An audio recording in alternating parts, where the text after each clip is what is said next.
Now tuned into the greatest. The Run with Manny Wilson podcast. The Run with Manny Wilson podcast. The best sports podcast there is. Yes, sir. You heard it here first. The best sports podcast there is. Welcome back to The Run with me, Manny Wilson. Thank you for tuning in all the way from Detroit to Chicago to your speakers and headphones. Let's get into it. We got a great episode here for you today. Oh, man, got some great topics we're going to touch on. The NBA playoffs man, they are heating up. They are battling. And they're heating up, but some moves are being made in the offseason as well that we'll touch on, and the possibilities of what else may happen this offseason. But you know how I like to do it. Instead of talking your ear off to death, let's go ahead and jump into it. I like to kick it off with some news before we start it off. So let's go ahead and jump into some news. All right, so on May 12th, 2022, news for The Run. We have head coach of the Phoenix Suns, Monty Williams, have won Coach of the Year award for this season. And we called it. I should have pulled up the clip. I should have really pulled up the clip. But you know what? I'm going to chill out. But yeah, congrats to Monty Williams, man. We already said so. Actually, with our predictions of postseason awards, we're 5 for 6 so far. When I be telling y'all I'm not wrong, I really be trying to tell y'all I'm not wrong about this stuff. But we got just about everyone right besides the Rookie of the Year and the Most Improved Player. Oh, okay, so 4 for 6, because we missed out on the Most Improved Player as well. But that was kind of fluke. Different story. Anyway, moving on. The NBA, they'll now honor Larry Bird and Magic Johnson through postseason awards. The Eastern Conference Finals MVP award will be named after Larry Bird, and the Western Conference Finals MVP award will be named after Irving Magic Johnson. Congratulations to them too. Those are living legends in the NBA. But the Nets GM, Sean Marks, says they have not made a decision on extending Kyrie Irving's contract if he decides to opt out his player option for this 2022-2023 season for a long-term extension. And he was asked about committing to Kyrie Irving long-term, and this was his response. We've been discussing, and we will continue to debrief on and discuss throughout this off season. And it's honestly not just Kyrie. I mean, you bring Kyrie up, but we have decisions to make on a variety of different free agents throughout our roster. We haven't had any of those discussions yet, so it'd be unfair for me to comment on how it looks with us and Kyrie, because to be quite frank, he has some decisions to make on his own. So he has to look at what he's going to do with his player option and so forth like that. But I think we know what we're looking for. We're looking for guys that want to come in here, be part of something bigger than themselves, play selfless, play team basketball, and be available. And that goes not only for Kyrie, but for everybody here. All right, and that was Sean Marks. But more recent times, last night in Game 5, the Milwaukee Bucks, they pulled off a nail-biter against the Boston Celtics, winning in the late game, 110-107. That was an amazing game that we got to witness here, but oh my goodness. So the Bucks, they outscored the Boston Celtics in this game, 33-21 in the fourth quarter. And they went 6 for 6 from deep in the fourth, from the three-point line. And the Celtics didn't even put up a three-point attempt in the fourth quarter. But the Bucks, they also out-rebounded the Celtics 14-6 in the fourth quarter. And it kills me here. So the Celtics, they did not play bad basketball at all throughout this game. This was a hell of a game from both sides and both teams that were involved in this game. But anytime you leave the Milwaukee Bucks with a fighting chance, you can't do that. You can't do that. With the Milwaukee Bucks, you have to kill and bury and put 2 extras in there to make sure they're not coming back. Because this Milwaukee Bucks team is absolutely crazy. If you give them any type of fighting chance, they will come and get you. They will definitely come and get you. Giannis Antetokounmpo, he's Jason Voorhees. Jrue Holiday, he's the weapon that Voorhees is using. The rest of the team of the Milwaukee Bucks, they're the setting, they're the music, they're the nighttime, they're everything else that's involved with setting up a perfect moment to execute the kill. Because these guys are something else. These Milwaukee Bucks are scary. And look, the first half of the game, they played a little loose. Giannis was holding them up as much as he could on his own. Had 40 and a double-double this game. But the way they tightened up in the second half said nothing less than, we are the defending champions, and you're going to have to beat us in order to go on to the next round. The Bucks, they had 9 turnovers in the first half, but don't forget, they tightened it up, cut it down to 4 turnovers in the second half. They forced 8 turnovers. Yeah, they forced 8 turnovers the second half, and they scored 13 points off of those 8 turnovers that they forced in the second half. Like, they were absolutely phenomenal in the late game of fourth quarter, and all they needed come second half was for Jrue Holiday and Bobby Portis to pull it through. Bobby Portis was huge pulling through for the Milwaukee Bucks. Came up with the game-winning rebound and then put the bucket in to give them the lead. So he was huge. And then you had Jrue Holiday. He didn't play his best game all series, or this game in the series, this game 5. But ultimately, he stepped up when they needed it most. And it was in crunch time. In crunch time, that's when he stepped up, Bobby Portis stepped up, and his team stepped up on the defensive end to make sure they could get the win.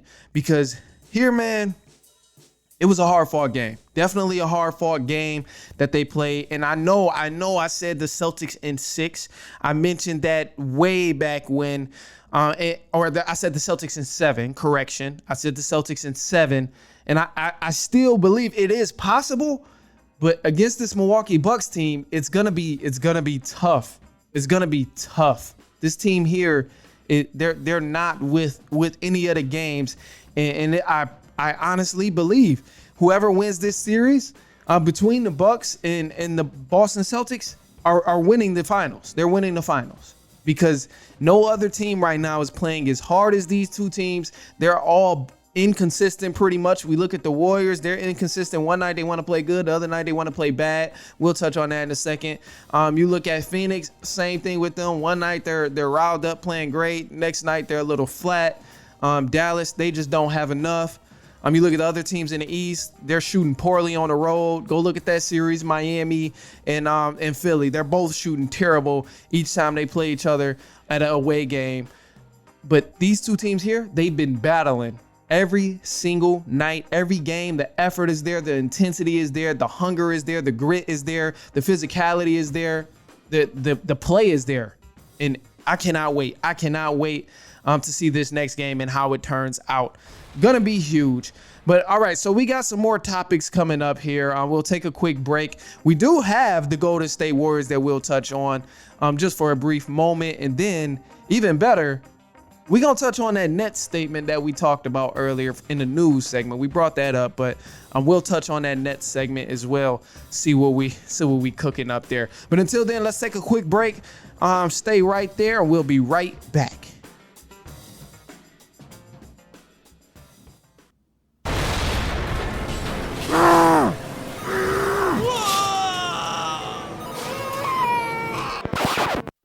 Now, you know, just because you're busy doesn't mean you got to be stressed. I'm crazy busy right there with you, but it can be easier. Next time you're on a run, just make it more fun and listen to The Run with Manny Wilson.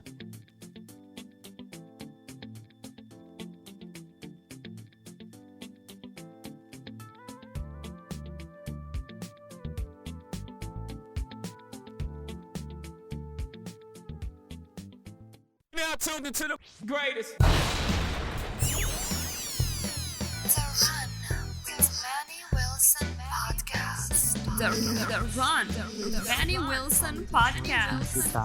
To your speakers and The best sports podcast there is. Yes, sir. You heard it here first. The best sports podcast there is, all the way from Detroit to Chicago to your speakers and headphones. Thank you for tuning in. But let's go ahead and jump into a little bit of news that we have. Starting off with the Los Angeles Lakers. The Los Angeles Lakers, they will interview Warriors assistant Kenny Atkinson for a head coaching job. Other candidates for the position at this time are Terry Stotts, former Portland Trail Blazers head coach, Toronto Raptors assistant Adrian Griffin, and former Golden State Warriors head coach Mark Jackson. So Warriors or the Lakers, they actually putting up a good little fight of who can possibly be a good candidate here, and I like it. I like seeing that. On the other hand, last night we also witnessed the Memphis Grizzlies. They slapped up the Warriors in Game 5, avoiding elimination as they won 134-95. In this game here, whoo-wee. So the Memphis Grizzlies, they once led this game by 55 points. Yes, you heard me correct. They led this game by 55 points at one point in time in Game 5 last night. This game was a huge blowout. But here's what throws me off about this Warriors team. Because yes, Memphis, they did exactly what they were supposed to do. They came out, played hard, fought because they were on the brink of elimination. So of course you have to give it your all. And credit to Memphis for taking care of business. They came out with intensity, and they also made shots. They came out hot. They balled out, and it impressed me because they actually held on to the lead that they grabbed early on. Usually we'd see them grab a 10-point, 15-point lead, and then that's when the Warriors start to trickle back down and play catch up. But the Warriors, on the other hand, I don't understand it. This is where I have a huge doubt for them when we talk about them possibly going back to the finals because of this inconsistency factor here. It makes no sense. One day they have a solid game and then they come back next game and it looks like they forgot they even had it on a schedule. Or they look like they just heard about the game a few hours ago and picked up some random people. Like what is up with that? They had 14 turnovers in the first half of the ball game against the Memphis Grizzlies.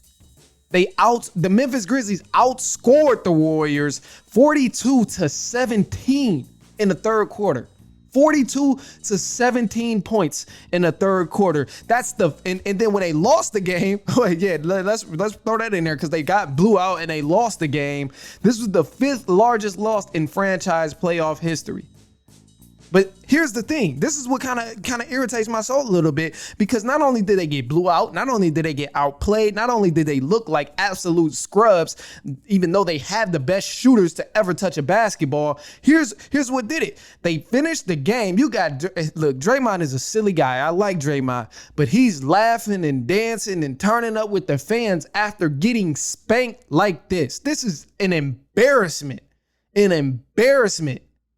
They should not want to show their face even when they return home to Golden State. I get they gonna have the advantage when they play, but they shouldn't even want to show their face because this is damn pitiful. Who loses? First off, who trails a game by 55 points when you have someone they make an argument of the best player to touch a basketball? Yes, Steph Curry. Some people make that argument as well, but it's shameful. And to me, sometimes their demeanor looks like, okay, well, relax. All right, it's cool, whatever. We the Warriors. We can catch up. We the Warriors. They keep that same demeanor sometimes as if they have a Kevin Durant still just coming off the bench to help them come back from a lead. Like, oh, yeah, it's whatever. Yeah, they up 25, but it's straight. It's straight. We got another quarter. We got 7 minutes left, I guess. I mean, it's whatever. Like, and that's not cool because even in the the press conference after the game, like even in the post conference after the game, they were still laxed. And I get it's one game. You don't want the one game to define every single thing that's going on, but at the same time, that's not just one game in particular that went as normal and y'all just lost. And Draymond had a thing where he mentioned, okay, you lose by 5, you lose by 50, either way you lose the game. Yeah, but what the hell happened to pride?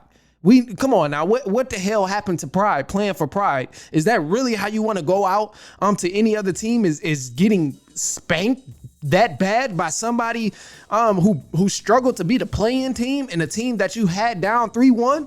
It's almost as if the Golden State Warriors need pressure in order for them to play to their full potential, because they're closing out these games. They're closing out these games against the Memphis Grizzlies, and they're winning these games. But truthfully, they've only played good in about one of these games. They've only played good in one of these games, and that was the game they were missing Ja Morant, game 4. That was game 4 when they were missing Ja Morant, or when the Grizzlies were missing Ja Morant. But that was the only time they played good, is in game 4, and actually looked as if they worked hard and deserved to win their ball game that they just won. Any other time, they played bad and they just know how to close out a ball game. Therefore, they won. They have the experience of winning championships and playing in the playoffs, and they just closed out the ball game better than the Memphis Grizzlies, which led them to a win. But no, that's not gonna fly if you're trying to go back to the finals. If you're trying to go back to the championship and actually win, or no, that's not gonna count. And I still say, or well, I said the Warriors in 5. But at this point, I don't know what the hell they gonna do. We don't know what type of Warriors we gonna get. Are they gonna take it serious when they go back to Golden State, or what's on their mind? So I still have the Warriors winning this series, but part of me really hopes the Memphis Grizzlies put that pressure on them so we can see a good ball game from them, because that's not even fun to watch from an entertainment perspective. You see somebody up 45 points in the third quarter or whatever it was, you changing the channel. I'm not about to keep watching this blowout. But let's transition. As we mentioned, we had the Nets GM Sean Marks. He was saying that he still hasn't made a decision about extending Kyrie Irving's contract. And if Kyrie Irving decides to opt out of his player option for 2022-2023 for a long-term extension. Now, Sean Marks, one more time, let's go ahead and play the clip. We've been discussing, and we will continue to debrief on and discuss throughout this off season. And it's honestly not just Kyrie. I mean, you bring Kyrie up, but we have decisions to make on a variety of different free agents throughout our roster. We haven't had any of those discussions yet, so it'd be unfair for me to comment on how it looks with us and Kyrie, because to be quite frank, he has some decisions to make on his own. So he has to look at what he's going to do with his player option and so forth like that. But I think we know what we're looking for. We're looking for guys that want to come in here, be part of something bigger than themselves, play selfless, play team basketball, and be available. And that goes not only for Kyrie, but for everybody here. All right. Yeah. So is it smart? With that being said, is it smart to actually sign Kyrie Irving to a long-term extension? Because some people say, well, Kyrie Irving missed so many games, he has his own mind, he's selfish, whatever, all of that stuff. And my thing is here, it's Kyrie Irving. Yes, commit to Kyrie Irving. Stop being silly. Stop letting the media tell y'all all of these silly things and highlighting the bad things, making it sound like Kyrie Irving still isn't a great player. That would be absolutely idiotic not to sign Kyrie Irving back to the Boston Celtics if their mission is to win a championship. Now, hey, if you don't want to win a championship or you don't want to be a contender, then don't sign them. And damn it, if you don't want to sell tickets, don't sign them. Find them somewhere else to go play. But come on now, really use your brain. If you watch basketball, I get it. Kyrie Irving, he ain't been playing. But remember, half of that was because of the vaccine mandate. And I know he had some other games where he was deciding to sit out. I think it was his birthday. He was like, okay, yeah, it's family issues that I need to take care of. And then we seen him out in the club having fun for his birthday. And that's wild. Don't get me wrong. But truthfully, it could have still possibly been a family issue that he was going through. We don't know that. And my thing with Kyrie Irving, he says a lot of things in media that they dislike. And he says a lot of random things that people may even agree with. But ultimately, he never explains anything, which is why I think it gets taken the wrong way sometimes, because he may say a bold statement, but rather than elaborating on that and saying, well, this is what I mean by that, he just let it be whatever. Interpret it the way you want to interpret it. And it's like, okay, cool, because if you really don't care what they think, hey, more power to you for keeping your own peace of mind, ignoring all of that stuff, ignoring everything going on. But let's be real. He's an NBA champion, 7-time NBA All-Star, NBA All-Star Game MVP, won Rookie of the Year, and one of the most elite scorers to ever touch a basketball when we talking about strictly scoring the ball and your craftiness. Like, why would you really seriously debate possibly giving that up? Yes, I get he may not be as most committed, or he may not be as committed to basketball and playing every single game like a Giannis Antetokounmpo. But yet he's still there, and he still wants to win. He still wants to ultimately win a championship if it comes down to in season and playing in season. He wants to win ball games. It's just they won the vaccine mandate. He didn't want to get the vaccine. But yet we're living in America where half the people in America didn't even want to wear a mask. But yet we crucified Kyrie Irving for choosing not to wear a vaccine as if he's the only person in America in any sport that decided he didn't want to get the vaccine. Like that's pitiful. And yeah, that worry that, well, if we sign Kyrie to a long-term deal, how much will he actually play in these games? How much will he sit out? Okay, I get that fear, but work it out. Work it out in the details of the contract. Say you have to play this many amount of games to get this extra amount of money, or say you have to do a certain thing. Like, you can work these things out in the contract. These things are workable. Like, it's not as if you're going to sign Kyrie Irving and he's going to miss the whole season.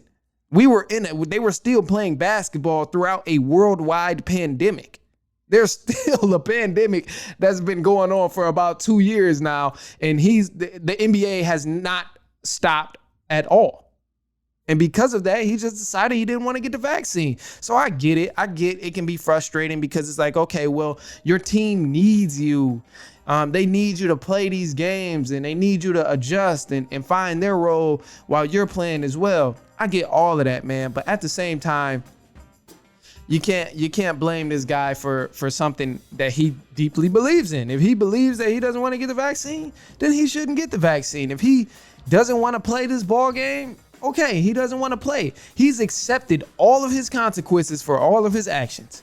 My thing is, as long as he's accepted his consequences for his actions, what else is there to talk about? It's not like he's going around saying, hey, I deserve this much more money for doing this. No, he's not doing none of that. He's accepting his consequences. He had to miss games, lose money on the road games, lose money on the home games, all of these things, and he's accepted it. So my thing is, why is it we're still making a huge deal out of him playing games if he's accepted all his consequences? Just simply put it in a contract and keep Kyrie Irving. It would be idiotic for them to even think about trading Kyrie Irving away because he sat out during a season where there was still a worldwide pandemic. Come on now, how silly is that? Anyway, I appreciate you if you've been hanging with me for this time. We are gonna go ahead and wrap up here. That's about all we have today. Be tuned though. We do have more things coming to the run. Actually, we have a voicemail service here. And you are going to be able to call in at any time. Leave your comments, ask questions, tell me how you feel, leave an insult, and we have to respond to whatever you're saying. We'll pull up the voicemail. All you need to do is just leave your name, and you can find the number on our Instagram page. That's where I'll get you. We're putting the number on our Instagram page at The Run Podcast. You can find us on there. So if you're listening and you want to be a part of The Run, be sure to check it out, man. Go ahead, listen to us, and give us some feedback. You can talk about us, throw your own sports take out there. Give an insult, give a compliment. Either one don't matter, man. You can give hate, love. We gonna get a response either way. But all right, man. Be sure to follow us on Twitter and Instagram at The Run Podcast. You can follow my personal Instagram as well at I am Manny Wilson. But that is all we have for you today. And we will be back next week on The Run, and so on and so on and so on.